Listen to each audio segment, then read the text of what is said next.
जम्मू कश्मीर में श्रीनगर के मज़ाफ़ात में वाक़िया मुजगुंड इलाके में फौज और मिलिटेंटों के बीच एनकाउंटर जारी है। बताया जाता है कि इलाके में 2 से 3 मिलिटेंट छुपे हैं।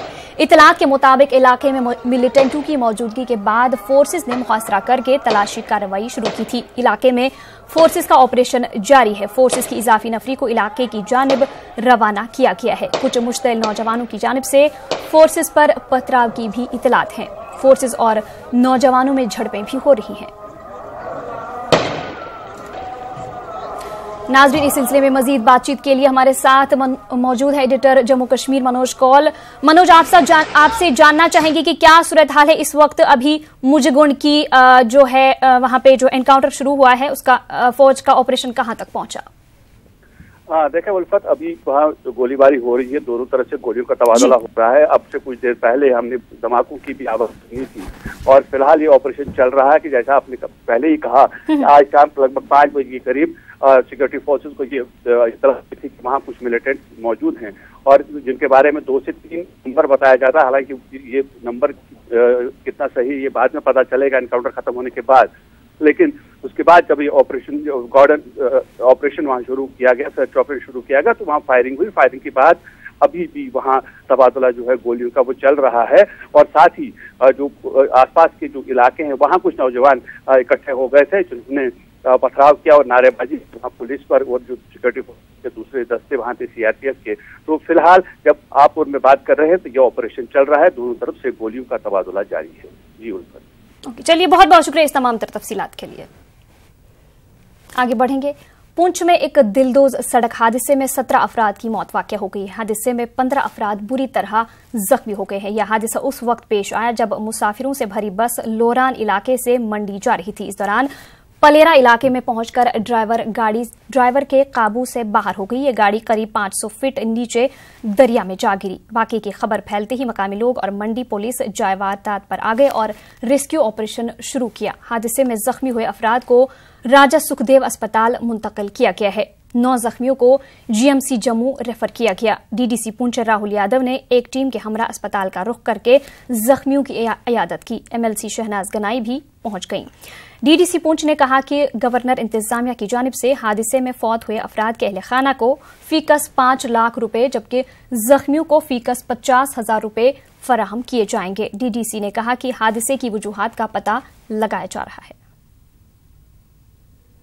स्नो बाउंड एरिया है, आने वाले वक्त में बर्फ होगा, सर्दी होगी और हमारे रास्ते जो है तोड़ फोड़ से सामने आए हैं। इन्हीं रास्तों पे आपका ट्रांसपोर्ट चलेगा, चाहे आपकी वो छोटी गाड़ी है चाहे वो बड़ी गाड़ी है, पब्लिक ट्रांसपोर्ट कोई भी है। और ये दिक्कत हमें आने वाले वक्त में भी देखनी पड़ेगी, बहुत ज्यादा आएगी। मेरी एक गुजारिश रहेगी ट्रांसपोर्ट महकमे से भी कि आप भी गाड़ियों को देखिए, चेक करिए। ट्रैफिक डिपार्टमेंट को देखना चाहिए कहीं ओवरलोडिंग तो नहीं है, टाइमिंग से गाड़ी निकल रही हो, टाइमिंग से वो मौके पे पहुंच रही है कि नहीं पहुंच रही। सुबह 8:15 बजे ये गाड़ी वहां से निकली है और मैंने अभी ड्राइवर का हाल भी देखा, वो भी बहुत सीरियस कंडीशन में है। उसके अलावा तमाम जो पेशेंट यहाँ पे है वो सब जो है, मैं दुआ गो हूँ कि अल्लाह उनको शफा बख्शे, वो जल्दी से ठीक हो। बस वाज नॉट ओवरलोडेड, सो जो इंसिडेंट का क्या रीजन रहा कि बस स्किड हुई या फिर जो है it was rash driving, that will be clear after proper investigation only. Government की तरफ से मैक्सिमम हेल्प जो भी इंजर्ड है उनको और जो भी जिसमें भी अगर किसी की डेथ हुई है तो उनकी फैमिली को लिए मैक्सिमम हेल्प जो भी हो सकेगा वो प्रोवाइड की जाएगी।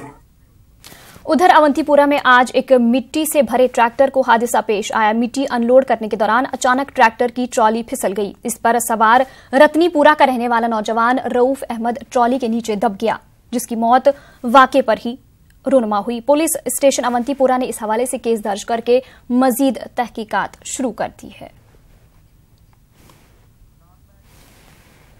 Kashmir chamber of commerce and industry ने श्रीनगर में आम शहरियों की हलाकत के खिलाफ एक एहतिजाजी मार्च निकाला। एहतिजाजी मार्च पोलो व्यू के करीब वाक़िए चैम्बर ऑफिस से शुरू होकर प्रेस एनक्लेव पर पुरअमन तरीके से इख्तिताम पजीर हुआ। इस मौके पर केसीसीआई के सदर शेख आशिक ने इंतजामिया पर आम शहरियों की हलाकतों की रोकथाम का मुतालबा किया। उधर जेएंडके ट्रांसपोर्ट वेलफेयर फेडरेशन ने भी आम हलाकतों के खिलाफ एहतिजाजी धरना दिया। ये सिर्फ एक बिजनेस फर्टर्निटी नहीं निकली है, ये हमारा एक सोसाइटियल एक मॉरल ड्यूटी है बनती है। जब हमारे बच्चे, मासूम बच्चे भी आप इसके शिकार हो जाते हैं, आपके सिविलियन लॉसेस हो रहे हैं, सिविलियन लॉसेस को रोकना मेरे ख्याल से अथॉरिटी का फ़र्ज़ बनता है जब भी आप कहीं पे देखते हैं, आप अपने फोर्सेस पे रेस्ट्रेन करना के मैक्सिमम रेस्ट्रेन हो ताकि सिविलियन लॉसेस कम से कम हो। और जो मेरे ख्याल से और चैम्बर का एक ये है कि इसमें हमेशा जो कश्मीर का इशू रहा है वो स्टेक होल्डर्स को एक meaningful and structured dialogue should take place ताकि मासूम जो हमारे लोग मरते जा रहे हैं वो रुके कहीं पे। नेशनल कॉन्फ्रेंस के सूबाई सदर और एमएलए देवेंद्र सिंह राणा ने बीजेपी पर निशाना साधते हुए कहा कि वो जम्मू सूबे में मौजूद एससीज के लिए मुख्तस असेंबली हलकों की रोटेशन करना चाहती है। जम्मू में एक प्रेस कॉन्फ्रेंस से खिताब करते हुए उन्होंने बीजेपी की इस मांग को गैर आईनी करार दिया। एनसी लीडर ने गवर्नर से बीजेपी के दबाव में आकर रियासत के लिए अहम फैसले लेने से गुरेज करने को कहा। ऐसा तासुर दिया जा रहा है अखबारात के जरिए, प्रेफर्ड लीक्स के जरिए भाजपा की तरफ से कि कुछ कॉन्स्टिट्यूशनल मसलों में मुदाखलत करवाई जाएगी, जिनमें रोटेशन ऑफ सीट्स का भी जिक्र किया गया। और भाजपा ने 6-7 सीट्स को मनोनीत किया है, जहां वो इलेक्टोरल युद्ध शुरू होने से पहले ही शिकस्त मान चुके हैं। वो ये मान चुके हैं कि कुछ कॉन्स्टिट्यूएंसीज जो उन्होंने जिनकी शनाख्त की है उनमें वो जीत नहीं सकते। अभी इलेक्शन का बिगुल बजा ही नहीं पूरी तरह से, पहले ही उन्होंने उन कॉन्स्टिट्यूएंसीज में हथियार डाल दिए और अब उस प्रोसेस को, जीत को सबवर्ट करने के लिए, अपनी अपोनेंट्स की जीत को सबवर्ट करने के लिए वो रोटेशन का हथियार इस्तेमाल करना चाहते हैं। देवेंद्र सिंह राणा ने रियासत में जल्द से जल्द असेंबली इंतखाबात मुनाकिद कराने का मुतालबा दोहराया। उन्होंने कहा कि रियासती अवाम को हक हासिल है कि वो अपने पसंदीदा नुमाइंदों को किसी ताखीर के बगैर चुने।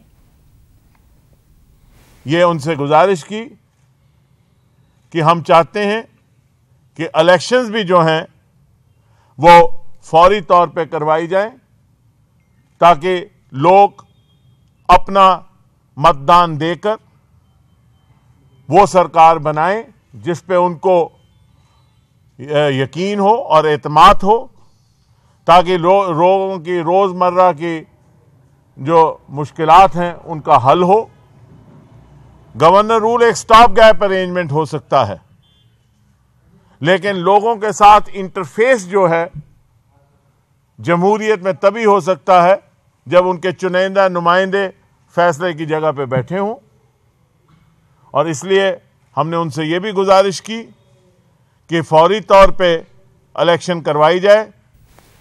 बीजेपी के रियासती नायब सदर सोफी मोहम्मद यूसुफ ने कहा कि पीडीपी और एनसी के खानदानी राज के चलते यहां सियासी दायरा पहले ही तंग हो चुका है। उनका कहना है कि ऐसे में पीडीपी सदर महबूबा मुफ्ती की जानिब से गवर्नर को मोरिद इल्जाम ठहराना बिला जवाज है। अनंतनाग के एशमकाम और पहलगाम इलाकों के दौरे के बाद सोफी यूसुफ ने इन बातों का इजहार किया। सोफी यूसुफ ने एशमकाम, जियारत रोड और सरबल पहलगाम में बाबा सखीउद्दीन की जियारत में लगभग 45 लाख की लागत वाली स्ट्रीट लाइट्स और दीगर तामीरात का इफ्तिताह किया।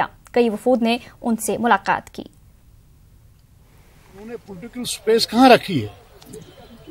यहां तो खानदानी राज की वजह से उन्होंने पॉलिटिकल स्पेस खत्म कर ली है।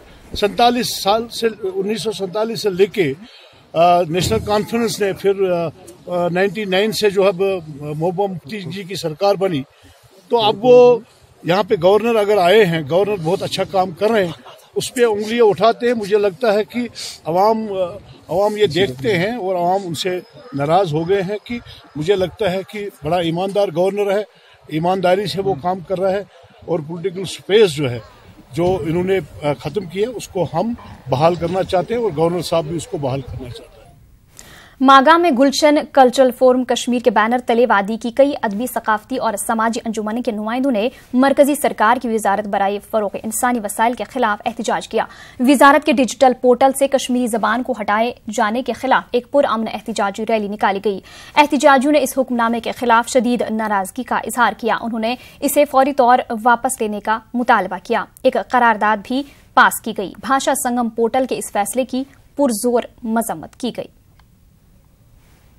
हुक्म के खिलाफ, इकदाम के खिलाफ हम सरतापा एहतजाज हैं और हम चाहते हैं कि ये फैसला वापस लिया जाए ताकि कश्मीरियत और कश्मीरी जुबान का तहफ़्फ़ुज़ यकीनी बन जाए। हमने किया है ये सिर्फ इसलिए किया है कि हम अपनी शिनाख्त, हम अपनी पहचान को कायम रखने के लिए जो साजिशें हो रही हैं मुख्तलिफ एजेंसियों के जरिए, जिस तरह आज ये साजिश हुई है कि कश्मीरी ज़बान डिजिटल पोर्टल से खारिज की गई है, उसको उसमें शामिल नहीं किया गया है, ये इस दौर में, कंप्यूटर दौर में इस्तिसाल है कश्मीरी ज़बान के साथ, किसी कौम के साथ और किसी शिनाख्त के साथ।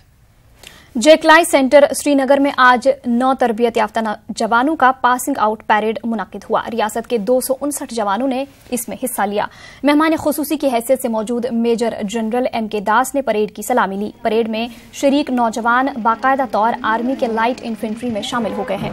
मीडिया से बात करते हुए दास ने कहा कि जेकलाई यूनिट को रियासत के नौजवानों के लिए ही खास तौर से तश्कील दिया गया है। उन्होंने नौजवानों पर जोर दिया कि वो तशद्दुद को छोड़कर मेन स्ट्रीम में शामिल हो जाएं। ये सब लोग जानते हैं हालात ठीक नहीं है, वो भी ठीक नहीं है, ये भी ठीक नहीं है, मगर लेकिन अपनी गुर्बत की वजह से वो पहुंच गया इधर। वो देश की रक्षा करेंगे, क्यों नहीं करेंगे। आर्मी में अच्छा है, फ़क्र है, अपना रोज़गार मिला उसको, खुशी की बात है, आगे बढ़ेगा, अपना घर चलाएगा, हमें भी खुशी है। रोज़गार मसला गरीबी खुशी अम वारा तफावत करे। जो मैं पढ़ता आया हूँ या सुनता आया हूँ वो साफ कहता है कि हमें ये जो राष्ट्र की धारा है, मुख्य धारा है, उसमें शामिल होना है। और हमारे चीफ साहब, हमारे कोर कमांडर साहब, हमारे आर्मी कमांडर साहब ने सभी ने इस बात को दोहराया है कि हमारे जो नौजवान हैं वह सही रास्ता पकड़कर सेना में शामिल हों और भी नए व्यवसाय हैं, जो तरीके हैं, और एक नई ज़िंदगी की शुरुआत करें।